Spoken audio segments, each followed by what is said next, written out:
बिस्मिल्लाहिर्रहमानिर्रहीम अस्सलाम वालेकुम welcome to home biology BS Zoology یو ټاپک ته کوم چې د یونیورسيټي سټوډنټان دي دا غوړ په یو ټاپک ته ریټ اف ایوولوشن موږ څه ته وایو د ایوولوشن مطلب دا دی یو ارګانیزم دی دا په جسم کې چینجز راځي یا په ماحول کې چینجز راځي د هغه چینجز چې دي هغه په یو لیوینګ ارګانیزم باندې خپل اثرات پرېږدي نو دغه ته موږ وایو ایوولوشن اوس ریټ اف ایوولوشن مطلب څه دی ریټ اف ایوولوشن چې آیا دا کوم تبدیلی چې راځي په دې ماحول کې په دې ارګانیزم باندې نو دا تبدیلی چې دا زر راځي او کنه دا تبدیلی چې دا سلو راځي نو د ریټ اف ایوولوشن مطلب دا دی ځان پوهه د ریټ اف ایوولوشن مطلب دا دی چې په ماحول کې یو ارګانیزم دی دا په جسم کې چینجز راځي نو دا چینجز زر راځي او کنه دا چینجز چې دا سلو راځي نو دې ته موږ وایو ریټ اف ایوولوشن نو دا کوم خبره چې ما وکړه په دې کې څه ساينټیست دي چې د هغوی خپل خیالات دي د هغوی خیالات موږ ته څه وایي د هغوی خیالات موږ ته دا وایي څه کسان داسې وایي څه ساينټیست چې دا چینجز چې دی دا ډېر زر راځي څه ساينټیست دي چې هغوی چې دا چینجز چې دي دا ډېر زر نه راځي نو په دې کې یو ساينټیست دی چې د هغه نوم دی ډاروین نو د ډاروین چې کوم خیال دی کوم خیال چې په ارګانیزم کې چینجز څنګه راځي نو ډاروین د دې خبرې په باره کې یو خپل خیال پیش کړلی د هغه د خیال ته د هغه د سوچ ته د هغه د آیډیا ته موږ یو نوم ورکړلی چې هغې ته ویلی کېږي پایلیټیک ګریجولیزم د ډاروین نه علاوه نور ساینټیسټ دي هغوی هم د خپل ذهن نه خبرې کړلي د خپل اندازې د خپلې تجربې مطابق چې په ارګانیزم کې چینجز چې دی څنګه راځي نو د هغې ټولو ساینټیسټو چې کوم خیالات دي هغې له موږ یو نوم ورکړلی چې هغې ته ویلی کېږي پنکچویټډ ایکویلیبریم نو د ډاروین چې کوم خیال دی د ایوولوشن مطابق نو هغې ته موږ پایلیټیک ګریجولیزم وایو او دا ډاروین موږ ته څه وایي چې چینجز کله راځي اوور میلیون ایرز چې دا میلیون ایرز دی مطلب دا دی داسې کلونه چې هغه په لکاو کې لکاو کلونه تیر شي نو د هغې نه بعد په یو ارګانیزم کې چې دی چینجز راځي نو دې خیال ته موږ څه وایو پایلیټیک ګریجولیزم او دا خبره چا کړې وه دا ډاروین کړې وه بل نور ساینټیسټ چې هغوی ویلي چې په ارګانیزم کې چینجز راځي د هغو ټولو خیالاتو له موږ یو نوم ورکړلی چې هغې ته پنکچویټډ ایکویلیبریم وایي دې ته موږ په ساده الفاظو کې څه وایو سټیسس موږ دې ته وایو چې د ډېر وخته پورې د لکو کلونه هم زیات یعنی د کروړو کلونو پورې چینجز نه راځي نو د ډېر وخته پورې ارګانیزم په یو شان حالت کې پاتې شي چینجز پکې نه راځي نو دا ډېر شی وخت شو نو چې کله دغه ډېر شی وخت ته موږ څه وایو دې ته موږ وایو سټیسس د سټیسس ډیفینیشن ما داسې کړلی چې when species do not change over a million of years چې لکو کلونه تیر شي بیا هم په یو سپیشي کې چینج نه راځي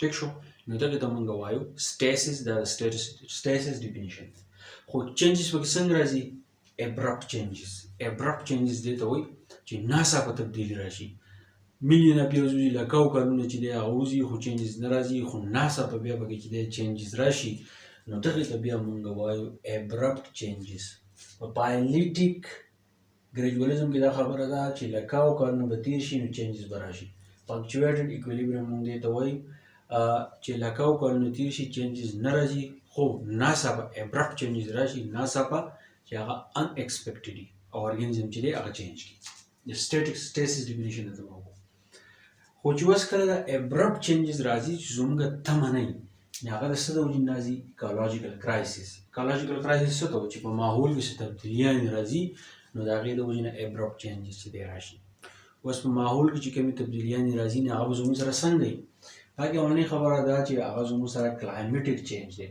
کلایمیټیک چینج موږ څه ته وایو چې په ایر او په واټر کې زموږ سره چینجز راشي ایر او د هغې نه علاوه واټر دې ته موږ پښتو اردو کې موږ یو ساده لفظ ورته موږ وایو یعنې آب و هوا چې په آب و هوا کې کوم چینجز راشي نو هغې ته موږ ابرپټ چینجز وایو ابرپټ چینجز چې دی نو دا په کوم یو کې راځي دا په پنکچویټډ ایکویلیبریم کې راځي د هغې نه علاوه زموږ سره راځي ایکالوجیکل ایونټس زموږ سره ماحول دی د ایر او د واټر نه علاوه په دې ماحول په بل سیس کې زموږ سره چینجز راځي نو هغې ته موږ ایکالوجیکل ایونټ وایو او ایکالوجیکل ایونټ د چا حصه ده؟ دا حصه ده د ابرپټ چینجز. ټیک شو؟ ښه.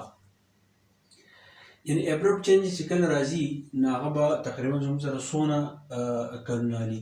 د 10,000 نه واله د 1 کروڑ ایرز پورې. د 10,000 نه واله د 1 کروڑ د کلونه چې کله تیر شي نو د دې په دوران کې چې دی زموږ سره چینجز راځي په ارګانیزم کې نو دغې ته موږ وایو پنکچویټډ اکویلیبریم. خو دونه د 10,000 نه واله د 1 کروڑ کال پورې دا ټیم وځي نو دې له ما تاسو ته وایو چې موږ دې له موږ یو خپل نوم ورکړلی هغې ته موږ وایو سټیسس. ښه. بیا دې اګزامپل دي چې زموږ سره ابرپټ چینجز زموږ سره راځي. د دې اګزامپل یو 3 اګزامپل ما لیکلي دي. اونلاین زموږ سره دی ریپډ انسیکټیساید انسیکټس. اوس څنګه انسیکټس دي؟ موږ انسیکټس چې دی هغه مړه کوو، د هغې دپاره موږ دوایي استعمالوو چې هغه دوایي ته ویلی کېږي انسیکټیساید. اوس انسیکټ چې دی هغه تو به د انسیکټیساید باندې چې دی مړه کوې او دا تو ریپډ استعمالوې، مطلب بار بار استعمالوې دا مړه کوي.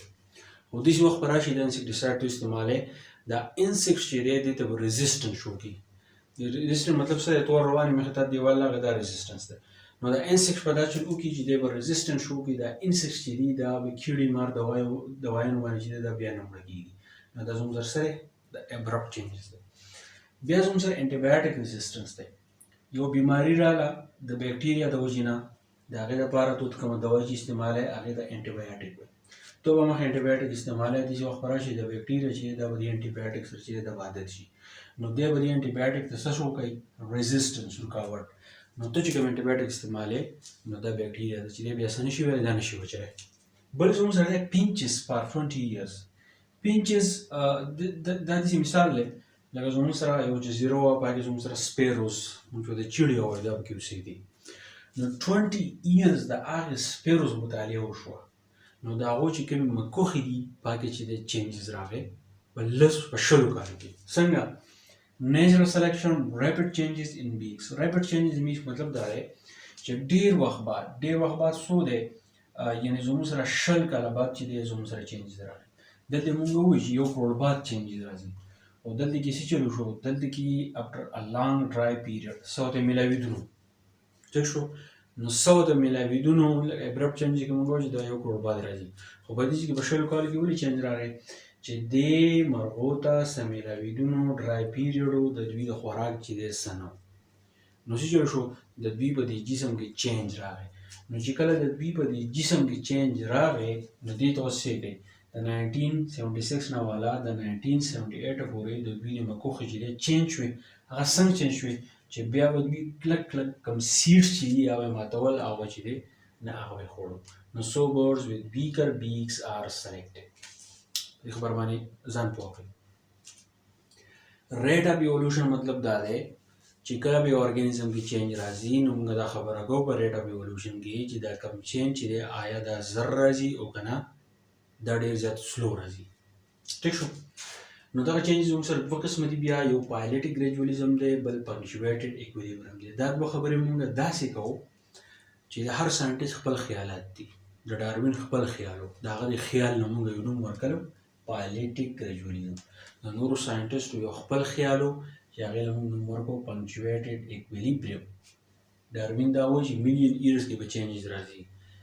پنکچویټډ اکویلیبریم کې دا وایي چې په کروڑاو کلونو بعد چې دی نو هغه به چینجز راځي. نو زه امید کوم چې تاسو پوه شوي یئ. دا اګزامپل چې دي دا اوس هم یاد ساتئ. دا د BS Zoology یو شان ټاپک و.